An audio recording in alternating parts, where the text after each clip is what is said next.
Proses casting mungkin tidak dapat langsung menentukan terpilih atau tidaknya seorang aktor dalam sebuah produksi film. Banyak lagi proses yang harus dilewati untuk menuju ke sebuah peran. Proses casting sendiri dapat dilakukan berulang-ulang sesuai kebutuhan sutradara dan para filmmaker. Dan para aktor hanya mempunyai waktu yang singkat untuk merubah pikiran sutradara untuk memastikan bahwa merekalah aktor yang tepat untuk sebuah peran. Dan sudah seperti yang saya janjikan tadi, telah hadir bersama kami di studio. Sore hari ini ada Sanjay Mulani dulu, Bunda Nanda. Kalau formalnya Bu, Nanda Giri. Tapi kayaknya nggak akrab kalau manggil Nanda Giri. Iya. Aku juga manggil Sanjay, nggak Karena semua Kak pemain-pemainnya Bunda Nanda. Widi Susila. Baru mau gue bercandain, Wid. Nggak jadi. Oke. Inilah mereka-mereka yang sangat mungkin tidak semua orang atau Anda pemirsa di rumah mengenal siapa sosok-sosok ini. Tapi mereka-mereka adalah sosok-sosok yang sangat penting di balik pemilihan cast dalam sebuah film. Jadi di balik suksesnya sebuah film itu tidak bisa lepas daripada peran mereka pasti. ini ya, luar biasa. Pasti sakit kepala ya. Mulai dulu dari Mas Widi. Ini kebetulan kan sedang menangani film Kartini. Bukan karena kita yang main berdua ya. Tapi di dalam film Kartini ini kan bukan hanya pasti sulitnya di dalam menentukan tokoh Kartini, tapi ada segudang karakter yang harus dipilih. Itu bagaimana, Mas? Kalau dalam pemilihan, terutama pemilihan film untuk Kartini, biasanya kalau untuk beberapa pemeran utama itu memang dari itu produser sama director sangat approach gitu, sangat nanya setiap hari. Berhati-hatilah ya, berhati-hati kontrol banget, ya. Kontrol, karena pikiran mereka pasti lebih ke untuk marketing nantinya segala macamnya. Mereka pasti juga sering juga minta pendapat aku, Wid kalau aku pakai ini gimana ke depannya? Apakah bisa dijual di majalah? Apakah bisa masuk ke majalah atau bisa segala macam? Itu karena aku backgroundnya juga memang dulu televisi, jadi aku bisa sedikit menjawab itu. Tapi ketika udah yang misalkan yang pemain-pemain yang tidak terlalu banyak scene-nya, itu kadang produser dan director juga sudah lepas tangan. Aku percaya sama kamu. Tapi aku juga tentu tidak mau salah langkah. Aku pasti juga selalu present ke sutradara. Karena yang tahu karakter bagaimana bentukannya kan sebetulnya director.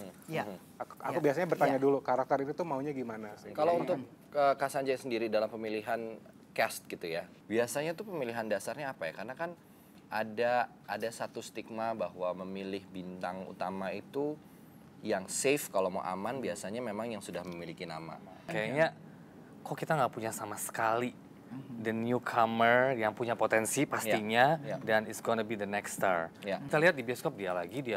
Oh pantes kamu nggak pernah panggil saya. No ya? Ibu, you're the best. Sebenarnya kalau aku paling enak bereksperimen kemarin di film Rudy Habibie sih, kebetulan kalau di tokoh Rudy jelas ya Reza. Tapi there are so many other characters yang aku mencoba. Contohnya Ayu yang saya approach, sama Manu juga not really interested. Aku sebut nama, terus Mas Hanung juga nggak terlalu. Tapi aku bilang, I'll do the cast, I'll change her, pokoknya you see first. Buat Bunda Nanda nih Bun, ada yang menarik. Sebenarnya tugas pokok yang membedakan antara casting director dan seorang talent coordinator itu apa? Secara global, kalau misalnya casting director itu adalah, kalau untuk saya pribadi, adalah yang mendapatkan tugas dari seorang produser untuk mencarikan pemain. Kita akan bicara dengan sutradara dulu tentunya setelah membaca skrip dan segala macam. Nah dari situ kita diskusi apa yang dimaukan, gitu kan? Dari situ, saya mau karakternya seperti ini. Kalau talent koordinator sendiri? Kalau talent koordinator itu sebenarnya lebih ke lapangan. Karena menurut saya talent koordinator itu sangat-sangat berpengaruh untuk main talent. Ke Sanjay nih, di dalam pemilihan talent-talent yang baru, yang newcomer ini ya, biasanya ada nggak sih miss-nya? Ada sih Bu, pasti. Cuman sometimes kita kan discuss dengan sutradara yang pasti.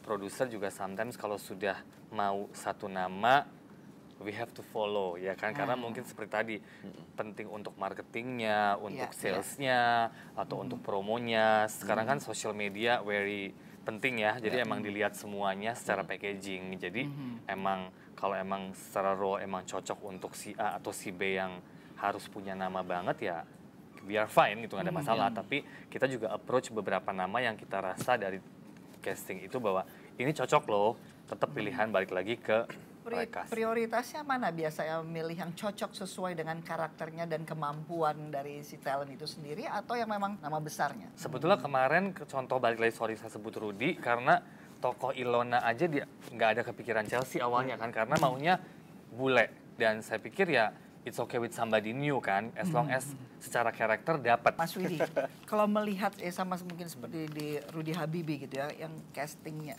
pemainnya tuh banyak sekali ya. Nah ini tingkat kesulitannya atau apa biasanya? Tingkat kesulitan sih sebetulnya kebanyakan pasti waktu sebetulnya. Jadwal. Terkadang ketika pemeran utama dan pemeran supportingnya sudah lock gitu misalkan semuanya. Tugas aku belum selesai kan, masih ada yang hanya 1 scene, 2 scene, 1 scene, itu kadang aku bisa nge-lock mereka itu 1 hari sebelumnya. Memang mungkin untuk Hollywood, untuk perfilman luar negeri mungkin itu terdengar sangat gila gitu. Tapi kalau untuk Indonesia, menurut aku itu masih bisa, selama aku bisa mempertanggungjawabkan. Dan sutradara aku kebetulan Mas Anung juga, dia orangnya trustable ke aku gitu. Kira-kira langkah apa sih yang harus secara proper mereka persiapkan? Karena kan banyak juga Bun orang yang datang kalau mau casting yang penting tampilnya tiba-tiba tuh dandanan udah. Iya itu yang bikin kita pusing.